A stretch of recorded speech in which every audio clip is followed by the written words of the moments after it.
ছিল না, আমাদের অক্লান্ত পরিশ্রমে নির্গুণ দিনরাত পরিশ্রমের পরে আজকের এই কাঙ্ক্ষিত মহেন্দ্রক্ষণে এসে আমরা উপস্থিত হয়েছি।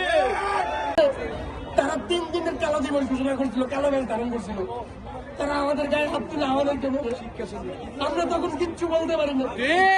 সারা বাংলাদেশ তখন আমাদের বিপক্ষে নিউজ করছে, কিন্তু আমরা আমাদের ওই ব্যক্তিগুলো বাংলাদেশের মানুষকে বলতে পারি না যে আমরা আসলে মাইক খেয়েছিলাম, আমরা আসলে মাইক শিখেছিলাম। আমার ক্যাম্পাসের ভিতরে আমরা যখন সেন্ট্রাল ইউনিভার্সিটি প্রদেশকে আন্দোলন করতে যাই, আমরা সত্যের পক্ষে ছিলাম। এই আমার বন্ধু ফরহাদ ওরে টেনে স্টেডিয়াম মেরে আমাদের টিচাররা মেরে টিচার সাউন্ড আটকে রাখছিল।